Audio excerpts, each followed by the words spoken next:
sistem ketatanegaraan kita memiliki mekanisme yang harus diikuti, bahwa pemakzulan itu harus presiden atau wakil presiden misalnya korupsi atau melakukan perbuatan tercela atau melakukan pelanggaran berat itu baik. Saya kan tanda tangan surat-surat, terus saya bilang, itu katanya ada surat dari forum gitu. Oh masih di sekjen Pak, sekjen lagi keluar. Tapi kalau tanggapannya gimana Pak dari Abang sebagai pimpinan jadi? Belum baca, gimana nanggapin gitu. Tapi kan pada tidak ujuk-ujuk terus surat yang masuk itu langsung diproses, dirapim, dari rapim ke Bamus. Tapi tentu pimpinan DPR akan mengkaji terlebih dahulu. Beliau memahami itu. Namun tentunya Presiden sebagai kepala negara, kepala pemerintahan, Panglima tertinggi TNI tidak bisa serta-merta menjawab itu. Spontan menjawab tidak bisa. Mengusulkan pergantian wakil presiden kepada MPR. Secara politik akan sulit. Untuk memakzulkan seorang presiden atau wakil presiden itu harus diputuskan dulu oleh sidang pleno DPR yang dihadiri oleh minimal 2/3 dari seluruh anggota. Kalau tidak sampai itu, tidak bisa. Demi Allah, saya bersumpah akan memenuhi kewajiban Wakil Presiden Republik Indonesia. Saya pertama langsung ke Anda dulu deh. Ini Sekjen Gibranku, Anda bisa perkenalkan. Apa sih ini? Sekjen Gibranku. Jadi ini relawannya Wapres Mas Gibran. Baik, terima kasih Bung Aiman. Jadi kalau ditanya terkait dengan Gibranku ini, memang dari awal kami sebagai representasi generasi muda mendorong agar ada pergeseran atau regenerasi tongkat estafet kepemimpinan dalam hal ini anak muda. Jadi ketika Mas Gibran muncul ke dalam panggung politik nasional, tentu kami sebagai generasi muda yang percaya bahwa bangsa ini harus memberikan kesempatan bagi generasi muda untuk bisa mengambil peran dan memberikan kontribusi nyata bagi pembangunan tanah air. Anda melihat bahwa sekarang Purnawirawan TNI ini bukan kita pikir waktu itu hanya disuarakan, sekarang diseriuskan, masuk ke DPR. Anda melihat ini seperti apa? Bagi kami tentu sebagai sebuah bentuk aspirasi ini sah-sah saja ya. Di alam demokrasi, masukan, aspirasi, kritik ini menjadi sebuah hal yang lumrah. Tapi ini kan bukan kritik, ini ancaman dalam tanda kutip ya, pemakzulan dan diseriuskan. Jadi begini Bung Aiman, saya ingin mengawali argumentasi saya dengan mengatakan bahwa saya cukup prihatin sebenarnya dengan apa yang terjadi pada bangsa kita hari ini. Negara sebesar Indonesia dengan 280 juta rakyat Indonesia di dalamnya seolah terus digiring untuk menonton dan menyaksikan polemik serta peristiwa-peristiwa politik yang bising dari segi narasi namun hening dalam segi substansinya. Persis seperti polemik yang terjadi pada hari ini. Berkaitan dengan keheningan substansi tadi, saya izinkan saya untuk menjelaskan, memberikan gambaran dan sedikit analogi bagi kita semua. Ada sebuah ruangan yang disebut dengan anechoic chamber. Ruangan ini dirancang untuk bisa menerima dan juga menyerap suara serta gelombang elektromagnetik. Di dalam kesunyian itu, kita bisa memetik sebuah pelajaran ya. Ketika orang itu masuk ke dalam anechoic chamber, maka orang tersebut akan bisa secara otomatis kemampuannya adalah untuk bisa mendengarkan organ tubuhnya sendiri termasuk detak jantungnya. Dan dalam konteks ini, saya ingin mengajak kita semua sebagai sebuah bangsa, khususnya generasi muda, ayo kita beranikan diri untuk melangkahkan kaki kita masuk ke dalam spektrum anechoic chamber ini. Sehingga kita bisa benar-benar mendengarkan detak jantung rakyat, denyut nadi rakyat, isi hati keluh kesah rakyat dengan lebih jernih.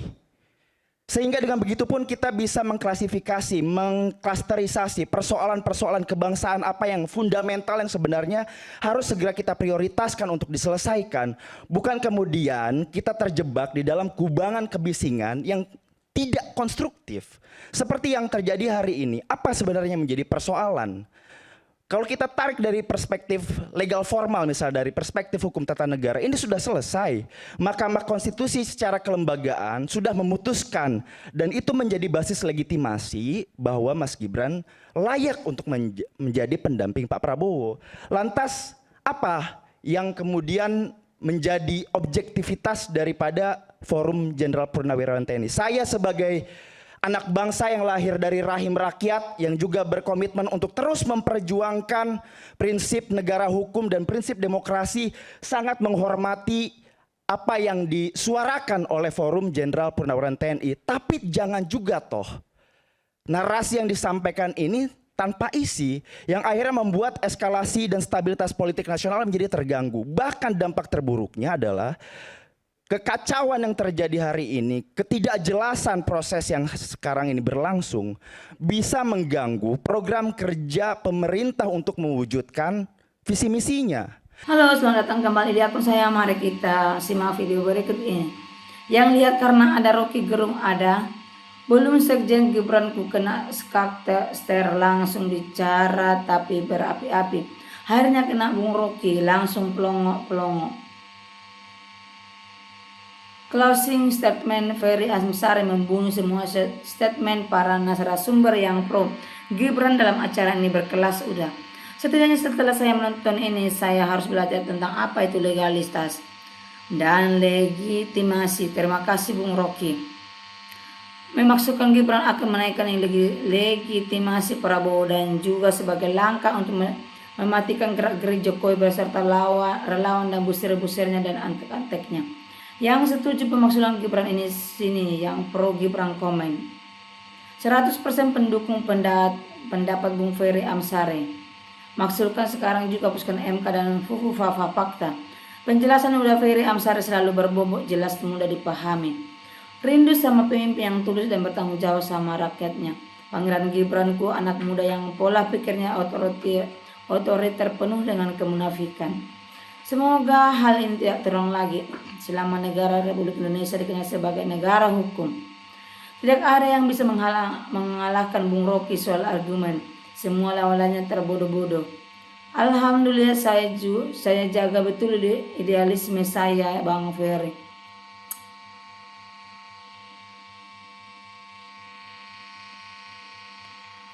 Alhamdulillah saya jaga betul idealisme saya Bang Ferry. Saya bukan penjilat, saya tidak akan pernah menggunakan ilmu pengetahuan yang saya miliki untuk membela kezaliman. Saya bukan adik Armando yang pernah ditelanjangi massa tapi tidak tahu malu. Saya bukan Fufapo yang bertengger di balik kepengecutan. Saya bukan seorang dungu yang jago pencitraan lalu menjadi penipu dan perusak negara. Saya adalah pemuda negeri yang cinta kebenaran. Nonton rakyat bersuara rada di skip, cuman penting dengerin Bang RG yang lain hambar. Kalau ada si odol tiada yang bisa angkat mic. Saya selalu Bung Rocky, kami rakyat kecil selalu mendukung kritik abang. Kasihan anak muda kosong isinya kena kuliah Rocky. Saya sebagai anak muda lulusan SD anak orang bawah nggak mau dikatain diwakilkan Bapak Gibran yang telah merubah konstitusi Indonesia. Jangan bawa anak muda lah, saya merasa terhina kalau yang mewakilnya nggak ada kapasitasnya. Sehat-sehat terus Bung Rocky. Indonesia butuh daging, bukan butuh duri dalam daging di negara tercinta ini. Sistem dan konstitusi dirusak itu sudah termasuk kejahatan hukum yang berat. Sebagai warga Sumbar, saya sangat bangga dengan sosok Ferry Amsari. Kalau rakyat menjerit karena negara tidak memperhatikan rakyat kecil, maka kekuatan rakyat akan berjalan. Asli senang banget ngelihat dan dengar acara ini. Bung Rocky langsung kasih nasihat dan ngegas. Mantap Bung Rocky, Bapak saya Didu dan Bung Ferry panjang umur semua. Memang gokil, no Rocky no party. Bung Rocky, Bung Ferry, Pak Said dan Pak Rai adalah orang-orang yang dengan isi kepala brilian dan berada di sisi kebenaran. Vitamin candu kalau ada Bung Rocky Gerung. Setiap orang pada dasarnya menjadi pemimpin, jadi bisa diri ini dibekali oleh sedikit kemampuan apa saja, misal konseptual, manajerial, dan kemampuan teknis pasti semua ini orang tahu. Lanjutkan perjuanganmu para jenderal Purnawirawan Tentara Nasional Indonesia, mantap. Rocky Gerung, semoga selalu rakyat Indonesia membutuhkan orang sepertimu. Waka baru buka dasar udah kena ulti sama Rocky Gerung. Jadi kayak lagi nonton mahasiswa dibantai dosen. Adi Apriatno emang pernah bilang kalau dengan pemaksulan Gibran tergantung elit-elit yang di atas. Anak muda sok keras di awal langsung dirujak Rocky Gerung. Ferry Amsari, Said Didu, Rai Kudulti dan Rocky Gerung, kalian yang terbaik dalam menjelaskan kebusukan demokrasi negara ini hanya karena kepentingan Raja Jawa untuk anaknya. Substansi yang kosong karena dilihat oleh otak yang kosong. Penjabaran Bung Ferry Amsari sangat berkualitas mencerdaskan. Sangat mantap Bang Ray rangkutnya. Anak muda itu harus terdepan menolak dinasti politik. Bung RG thanks atas kuliah gratisnya, daging semua. Ferry dan Rocky kasih kuliah kepada orangnya Mulyono, mantap. Bung Rocky itu cinta sama negerinya, dia selalu jujur, manusia yang tidak bisa dibeli atau dibayar, sehat selalu om, panjang umur ya. Mas Ferry, I love you. Generasi muda ini nggak patut dicontoh karena merusak etika MK. Menanggapi dari yakni trio Libels yang kini jadi dosen hukum Mas Joko, mudah-mudahan anak si Joko akan diselidiki, tunggu saatnya. Semoga disegerakan pemaksulan Wapres Gibran agar rakyat Indonesia hidup menjadi sejahtera dan aman. Kalau melihat komentar netizen kebanyakan setuju dengan pemaksulan Gibran. Selalu luar biasa kritikan tajam Bung Rocky, menusuk ulu hati. Pemikiran yang berbobot keren Higgs level Pak Said Didu, Bang Ferry, Parai Bang Rocky, all M10 and best untuk negara. Mas Wapres manusia serakah wawasan ngepres, Gibran gerakan Indonesia berantakan. Pemaksulan Wapres lebih cepat lebih baik. Kampar Riau mendukung Purnirawan Abri adili Jokowi dan maksudkan Wapres Gibran serta buang menteri-menteri ternak Mulyono di kabinet Prabowo. Akhirnya skenario yang disampaikan Bung Rocky terjadi. Maju terus Bung Ferry dan Bung Rocky. Jangan kasih celah buat mereka yang ingin keuntungan pribadi untuk oligarkinya. Sera jadi termul, urat malu udah nggak berfungsi, nggak punya malu, otak minus, nggak bisa mikir logis dan lebih dalam. Dalam debat utamakan ngotot daripada otak, mengalihkan pembicaraan ketika udah terpojok, lain yang ditanya, lain pula yang dijawab. Oke Bung Ferry, yang benar, kenyataan memang jelas seperti itu. Di negeri tercinta Indonesia aku bukan siapa-siapaku. Oke juga Bung Rocky Gerung, terima kasih. Tangkap Mulyono masih Pak, baru Indonesia akan aman. Ikut bangga Rocky jadi nambah pengetahuan. Sejarah mencatat Sultan Syahrir jadi PMRI termuda di usia 36 tahun. Tapi kualitas sejarah yang mahir berbagi bahasa pasangan Gibran amat jauh. Bravo Bung Roy, rangkuti, mantap dan cerdas. Hai Bung Mardiansyah, buka hati dan nurani Anda untuk NKRI. Saya yakin Anda tahu siapa dan bagaimana majikan Anda. Rakyat waras sudah tahu siapa mereka dan kelompoknya. Super sekali acara Pak Aiman yang mendewakan itu belum matang. Melihat negara ini betul-betul cinta, bernegara cinta NKRI Tulen. Alhamdulillah banyak mahasiswa mendengarkan pendapat Om Gerung. Putusan 90 MK tidak akan pernah hilang dalam memori rakyat yang mengacak-acak rasa keadilan. Saya senang mendengar penjelasan Ferry Amsari dengan Rocky, jelas semuanya. Gebrak panggung rakyat bersuara, bismillah, moga cepat maksudkan supaya Republik tenang rakyat, Allahu Akbar. Luar biasa keluasan dan tajamnya daya berpikir dari Bung Rocky G.